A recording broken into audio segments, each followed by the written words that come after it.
Good afternoon and welcome to my Facebook Live. As per normal, I'm running a little bit late and I'm a little bit of a mess, but that's okay. I hope you all are well today and ready for a little bit of crafting. So I'm going to get this done fairly quickly. I'm going to flip my camera down so you can see my desk view. And remember, we've still got only a couple of days to, if you're thinking about joining me and my team in Stamping Up, please consider it. If you need to chat with me, just send me a message. This is mainly for people who live here in Australia. So, yeah, I'd love to talk to you if you're interested. Anyway, let's get started because I really want to create today. I've had a very busy morning and I'm ready to chill out. So let me just pop on my comments. Please say hi. Hi, Vicky. How are you? I'm so glad you can join us today. Okay, let me get my desk view up. There we go.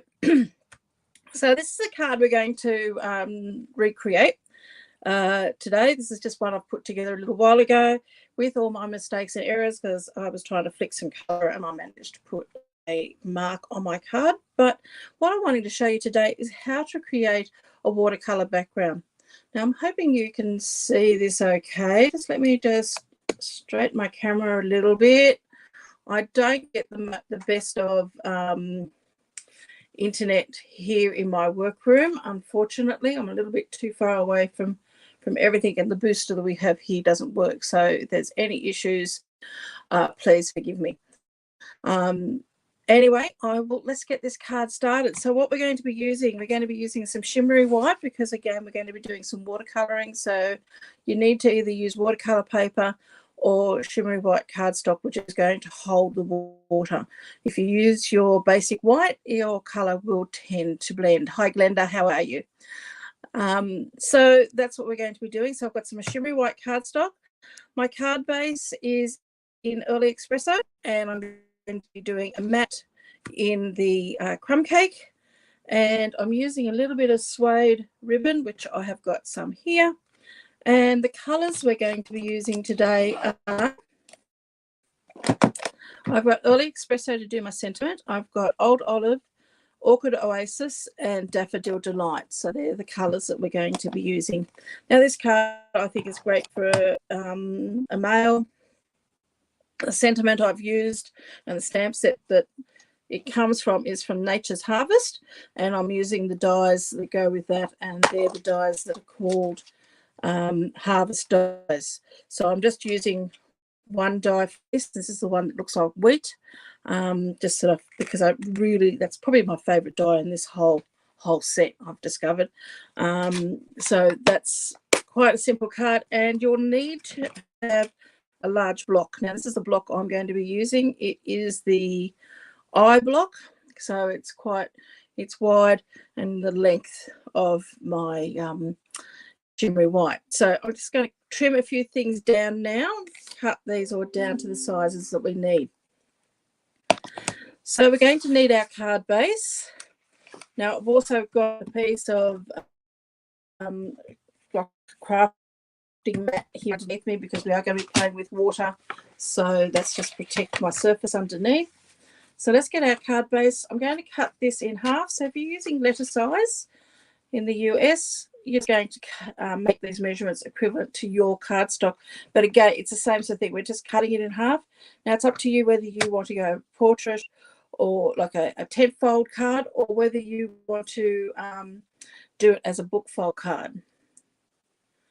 What do I think of the new ink colours? I love them. I really do love them. And my favourite ink colour changes almost week to week. Last week was Starry Sky. Today it's Orchid Oasis, which is the colour we're going to be using today. I really, really do like them. So once we've cut our cardstock in half, we're going to score this. And again, we're going to score it halfway in the opposite direction. So for me, that's at 14.9. If you're using the letter size, that would be at 5.5. So you would have cut your cardstock in half, which is 4.25, and then score at 5.5. Whereas I've cut mine at 10.5, and I'm scoring at 14.9. So that's our card base done. So I'm going to put that to one side. I've got my mat here. Now my mat, I'm going to cut this down to 10 centimetres. Now, as I said last week, I like to actually get my cardstock and cut it straight in half. This one's already been cut in half by the looks of it. In half and then in quarters. So I get my A4 card, sheet of cardstock, and I cut it in half, which is your 10.5 by 14.9. And I'm going to cut this at 14.4. And that way, yeah, it just gives me a smaller piece to work from. Then I just trim it down to the size I want. So this one here I've trimmed down to 10 by 14.4. If you're using your American letter size, again, you'd cut it down to 1/4 of an inch smaller than your card front. So now I've got my A4 piece of shimmery white, and as I said, I like to cut it straight in half. So that's at my 10.5, or for you be 14.25. And then I'm going to cut that into a half sheet again, which is going to give me a 1/4 sheet. So that's my 1/4, and I'm going to trim this down again, and I'm going to trim it down to 9.7 by 14.1. So that's 3 mil, which should be roughly around about 1/8 of an inch smaller than your mat. Okay, so there's our pieces there. So we've got our card base, our mat, and our card front. Now, every time you do this, you will get a slightly different effect. This is my one I finished just a little while ago, and when I was playing, that was one I did before. So every time we colour something with a watercolour wash background, you are going to get something different, and don't stress out about it. I used to stress out a lot trying to get everything just perfect. I used to be, well, I probably still am, a little bit of a perfectionist. I'm not going to say completely a perfectionist, because there are times that I will just go, nah, close enough will do. But there are times that I can be a perfectionist. And I think with watercolouring, that's one of those things I've always tried to perfect. But I've found over the time, look, you just got to let it happen, and let happens, because you're never going to get it 100% perfect. All you can do is just try. If you're not happy, then try again. Don't throw things away. Keep them, because you can cut them out. Because initially what I was going to do with this piece here was cut out one of the flowers in it. So I may even still do that and see what I come up with. But don't ever throw pieces like this away, because you can reuse them. So what I'm going to do is going to get my block, put my cardstock just to one side for the moment, and we're using the 3 colours. We're using the Daffodil Delight, the Orchid Oasis, and our old olive. Now, this is probably one of the easiest ways to do a watercolour, and it can be one of the messiest. So I'm going to start with my lightest colour, because I'm going to work down my block, and we're going to cover this block in our ink. So as I said, make sure you got something underneath, because you will end up with a big mess, which I did earlier. So I'm going to pop some of my Daffodil Delight. Now, when I put my ink on my block, you've got your ink pad there, you've got a wider lip here to the edge, and then you've got a very narrow lip on this side. So I'm going to use this side to spread my ink. And all I'm just going to do is put a little bit at the top. Now, you can just tap it on or drag it down. It's really up to you. If you tap it on, you will get more ink on there. The next colour I'm going to use is the Orchid Oasis. Now, I'm trying not to get my inks, the ink from the colour, like the Daffodil Delight, onto my Orchid Oasis.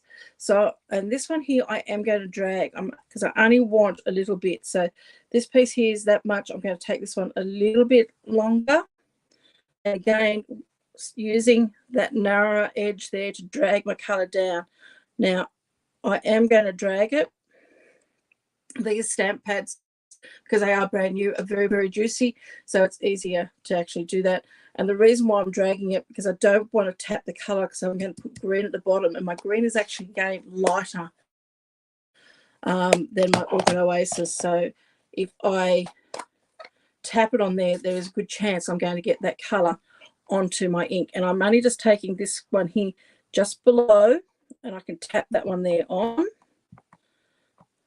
But I've left a little bit of a gap between the two. I don't know whether you can see that because of, let me just pop that piece of card underneath.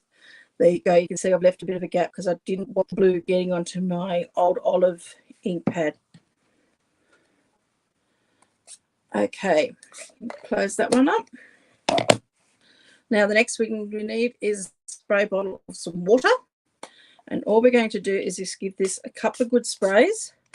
And you want that ink to be fairly fluid. So you don't want it running off the block, but you do want to have a little bit of fluid there on there. Now, if you move that around too much, those colours are going to blend. And I don't think you need to do that with this. You also need to make sure you've got some paper towel just to wipe up any little scraggly pieces of water around, because we don't want colour to spread too much on here. If we get a bit of a, see, I've already got some green on there from before, so I'm just going to give this a good wipe. Should have done that before I started, sorry. So I'm going to pop that onto there, and then I'm going to take my block and just very carefully flip it over, and I'm going to go around about 1 centimetre from my edge and push that down. Now, I have put that block on a little bit crooked. I'm sort of not really straight up and down, but that's okay. I'm pushing down that just a little bit just to get that ink to all blend below. And I'm going to very quickly just lift this from the top up, because what happens is you're going to have, I don't know whether you can see it. Let me just move that up further into my camera, but you've got a darker edge of water sitting just around those two sides.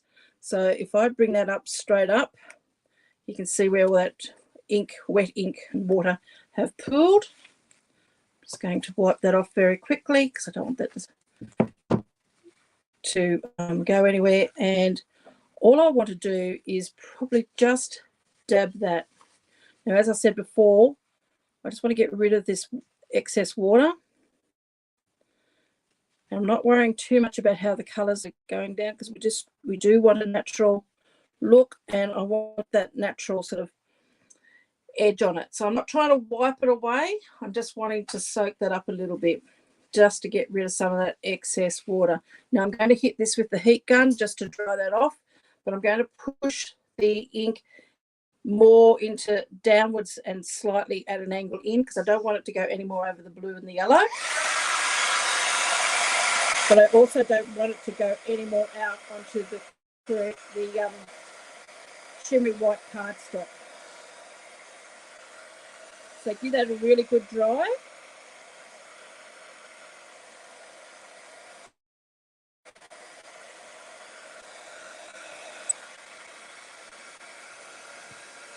Now this will warp your cardstock a little bit, so do the back side as well.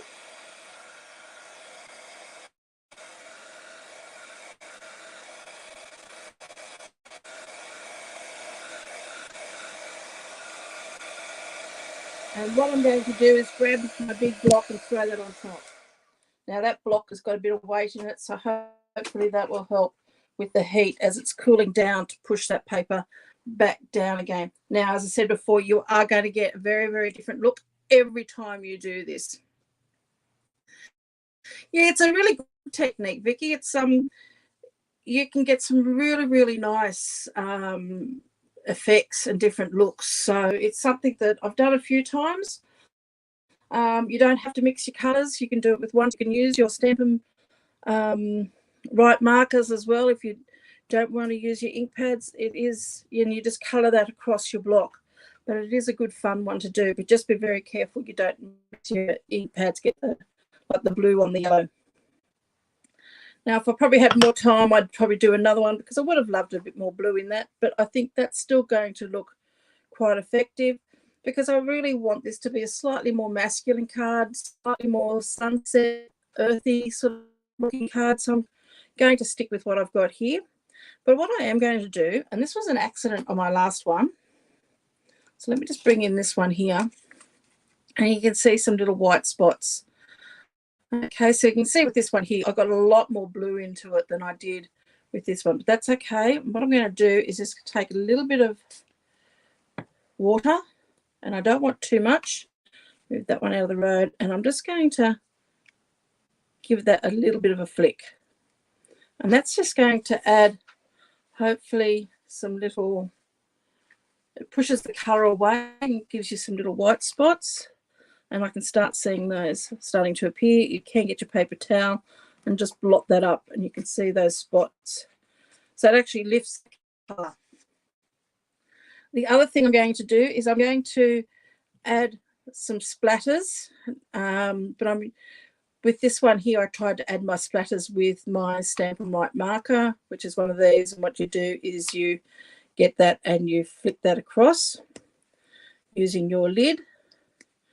But I got a little bit too close and put a mark there. So I'm going to actually go back to what I was originally going to do, and I'm going to use my water painter and my Early Espresso ink pad.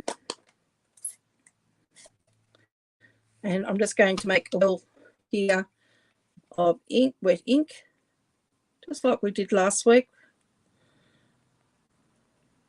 Now you do want to move everything out of the road because this will splatter onto everything. And I'm going to use my bone folder here and just tap. The more water you have, the more this is going to come up like splatters. And this is going to give a fairly sort of fine sort of splatter.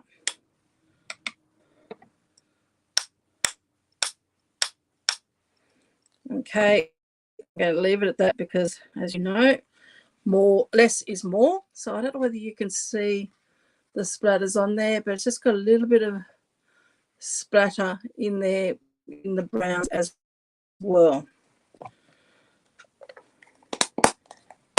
So let me just clean my water painter down.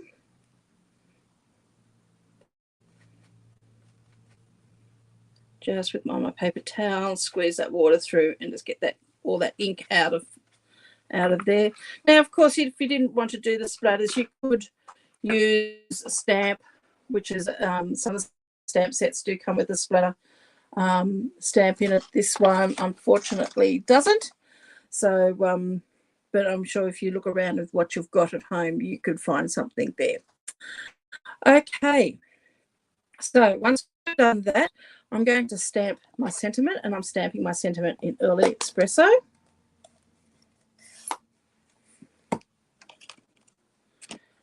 And I've got that one here, and I'm using this one which says sending healing thoughts, may nature's beauty bring peace to your soul.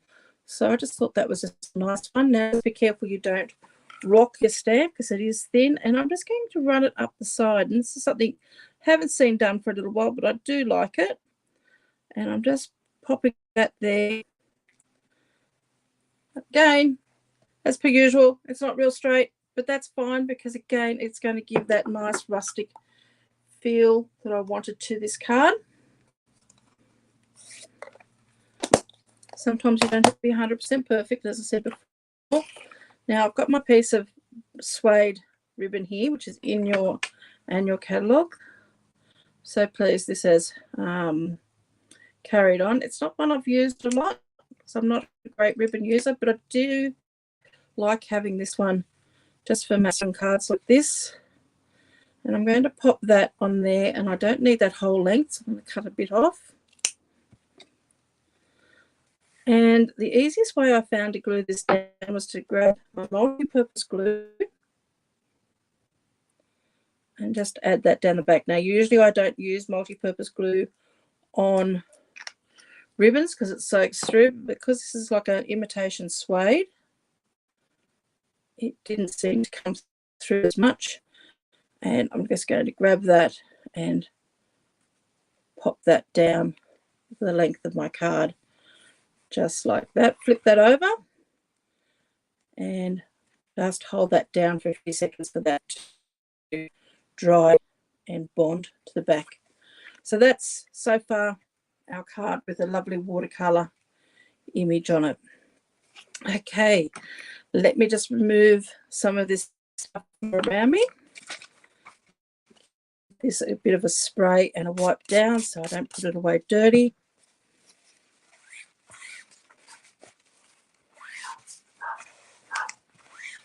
These are really great mats to have around. It's sort of like a silicone coat type thing. And as you see, it'll become quite stained, but they're good to have. So let me get rid of that. And we're going to need some more of our cardstock because we need to cut. So let me just see if I've got another piece here. This piece here will do. I'm just going to cut this into a quarter. So that's my quarter sheet of A4 again, and we're going to do some die cutting. Now, I'm using my mini die cut machine, and I like to cut my piece down to about 3 inches or 7.5 centimeters, so that will fit through my mini die cut machine. We've got our piece here, so we could actually cut that smaller or even use that piece that we've cut off. Is that too narrow? Let's have a look. Yep, that's too narrow. That's okay because I can cut more out next to that. So let me bring in my mini machine here.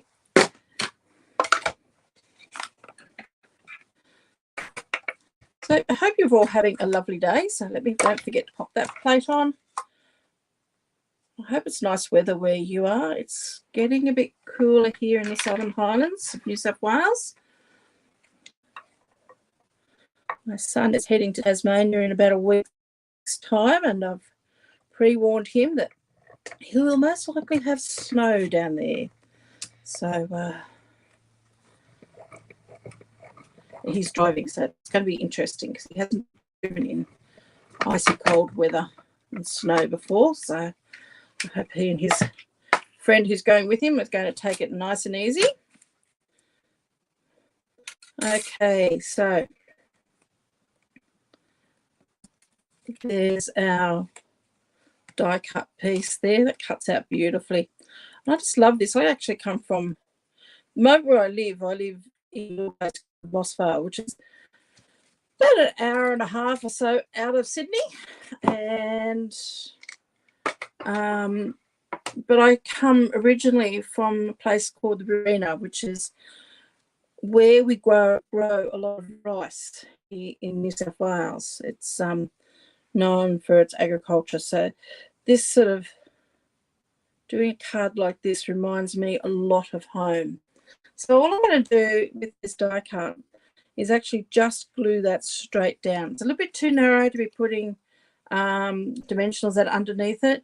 Could have put the adhesive backing onto the back of that before I die cut it, but I'm just going to dot some little bits of multi-purpose glue just in a few areas.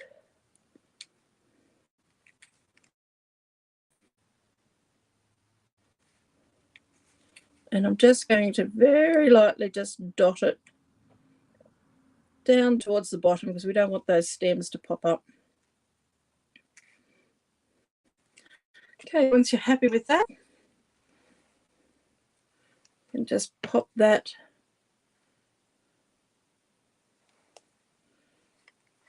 directly onto your card.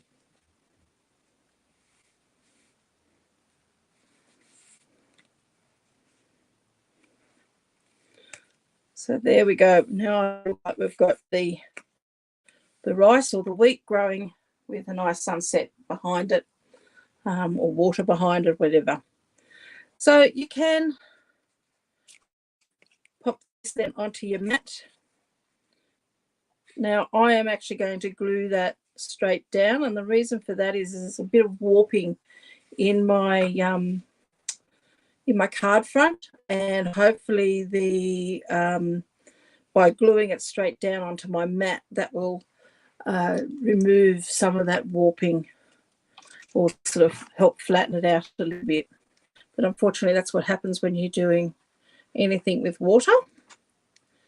If you're not careful, you do get a bit of that warping happening.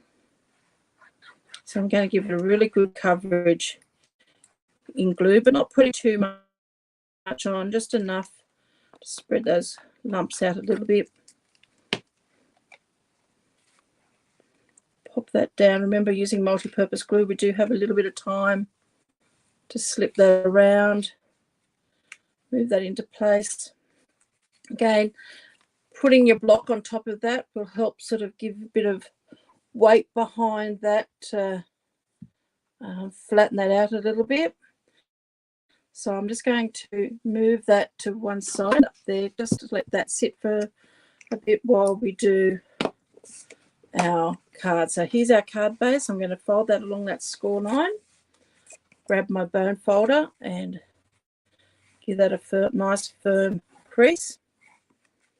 Now with a card like this, of course, we like to put something on the inside, just so we've got something to write on. And I'm going to stick with using my shimmery white. I'm going to put a matte behind it, I think, with the Crumb Cake. So I'm just grabbing my cake there, and we need to cut these down. So this piece here, I'm going to cut it into my quarter sheet.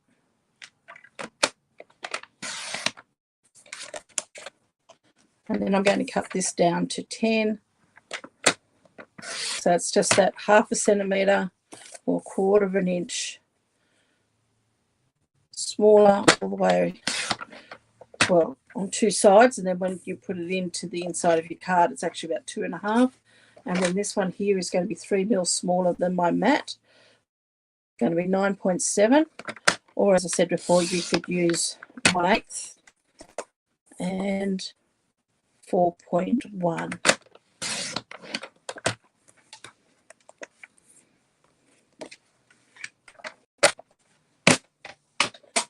Now, if you wanted to, you could stamp something on there. I just don't feel there's anything really on here that, maybe that one there would be interesting. I haven't used that stamp, so let's have a look. We'll stamp that in here and see how that looks. Because it doesn't really go with anything we've got, but that's okay. It doesn't all have to. It is part of the set, so it does work with it. So pop that on my block, and I think we might do that in the early espresso.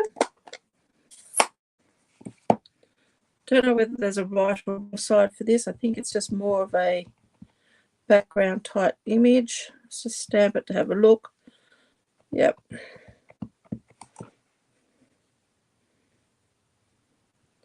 And what I might do is one there. I'm going to do this up the edge here a bit and just turn my block around each time, just to give it a nice finish there. A little bit of interest.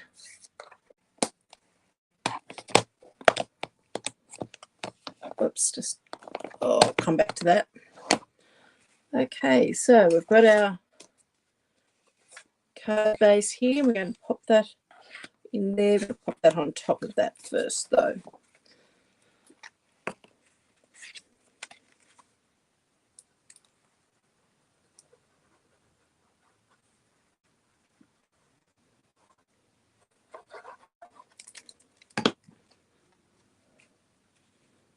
That on our mat.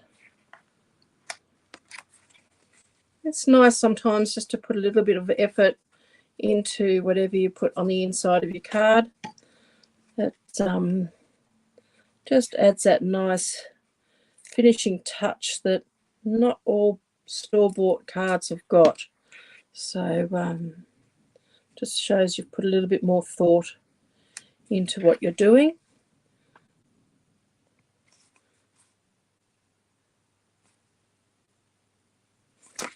Give that a good rub.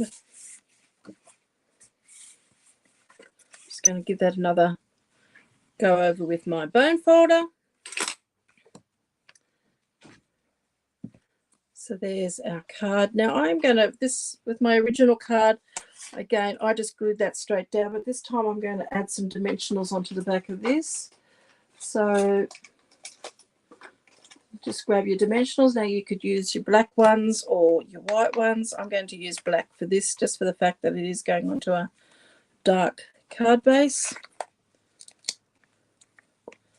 And I'd like to add plenty of dimensionals, just so that it's got a nice firm and well adhered back on it. I think that should be enough because it is matted, so it has got a bit of strength in behind it. Take all those backings off. Now the trick will be to get this nice and squared onto the front of my card. Now, of course, if you don't have that suede ribbon, you could also wrap your baker's twine around that as well, because that's a nice, especially with the nice earthy colours.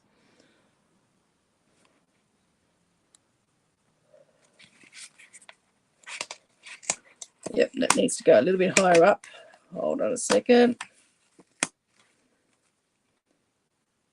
That's what happens when you don't put it on properly. Sometimes I like to line things up along this longest edge, and then it will,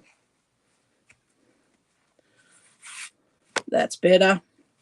So if you line things up along your longest edge, it can give you, it's a lot easier to line it up, because you've sort of got a shorter distance this way than trying to line it up that way. You sort of, if that makes any sense. Okay, so there's my card. Very, very simple one for today. But I just want to show you a different way of doing a watercolored background, and something that's a little bit more masculine. I don't do a lot of masculine cards, but when I do them, I do enjoy them. Considering I've got all boys in my family, it's just something I don't always do, and I think it's just a little bit different with putting your sentiment going in a different direction. So I hope you've enjoyed that, and I will see you hopefully next week, and we'll create something else with our Stampin' Up products. So if you have any questions, please just post them on my Facebook page, or email me at michelle@jutrissa.com. Sorry, I just had to think what my email address was then. And I'll chat with you later. It's been lovely having you join us. So thank you very much, and I'll catch you later. Bye.